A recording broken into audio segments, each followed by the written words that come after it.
Arabia Saudita presidirá el Foro de la ONU que promueve la igualdad de género en el mundo. Esto a pesar de su polémico historial de discriminación y violación de los derechos a las mujeres y el encarcelamiento de activistas.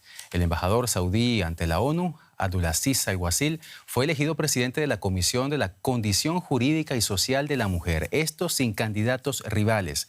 Su elección tuvo lugar el pasado miércoles en Nueva York. Organizaciones de derechos humanos como Amnistía Internacional condenan la decisión y aseguran que hay un gran abismo entre la realidad que viven las mujeres y niñas en Arabia Saudita y los principios establecidos por Naciones Unidas.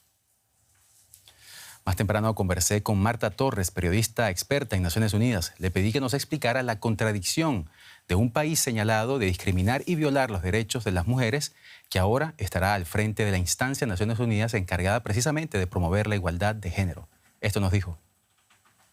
Arabia Saudí consigue seguir así adelante en su hoja de ruta, colocar su país en el mapa global. Esta vez lo hace a través, como habéis dicho, de la del Foro de la ONU que promueve la igualdad de género y los derechos de las mujeres. Pero todo a pesar de que, como habéis explicado antes, no es un país que destaque por ser pionero ni en derechos humanos ni en los derechos específicos de las mujeres. ¿Por qué? Porque clave es que en 2025 va a tener lugar el 30º aniversario de la ¡4ª Conferencia Mundial sobre la Mujer y la aprobación de la Declaración y Plataforma de Acción de Beijing 1995. Y se va a celebrar, ¿dónde? En Nueva York.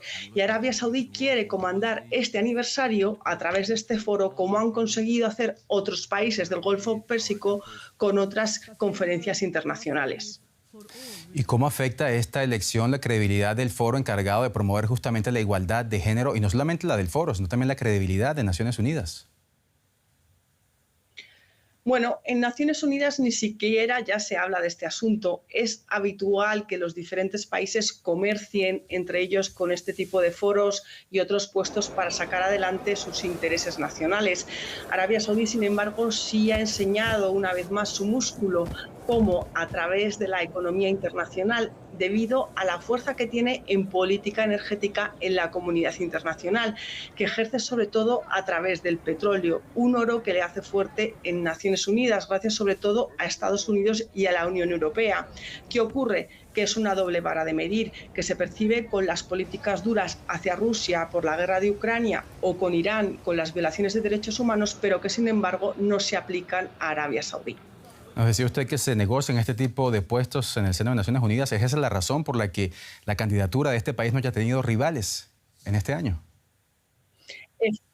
Efectivamente, Arabia Saudí ha sabido hacer muy bien los deberes, según fuentes consultadas en Naciones Unidas, en la misma ONU, entre los diferentes países, ni siquiera se han levantado la voz ante la circunstancia de que este país presida este foro para promover la igualdad de género.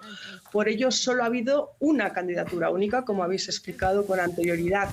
Aseguran las fuentes consultadas que quizá pueda ser una oportunidad, sin embargo, para que puedan empezar a rendir cuentas en este frente. Una candidatura que, como habéis dicho, se ha promovido en silencio. Cuando Human Rights Watch, Amnistía Internacional y otras organizaciones internacionales han levantado la voz, ya estaba todo hecho. Sigue así la política de Arabia Saudí de colocarse en el mapa global, sobre todo ahora que el proceso de normalización de relaciones entre Arabia Saudí e Israel se ha paralizado, que era muy ansiado por Washington debido a la guerra en el territorio palestino de Gaza tras la masacre de Hamás en el sur de Israel. Controvertida decisión en Naciones Unidas, Arabia Saudita al frente del foro encargado de promover la igualdad de género en el mundo. Marta Torres, periodista experta en Naciones Unidas. Gracias.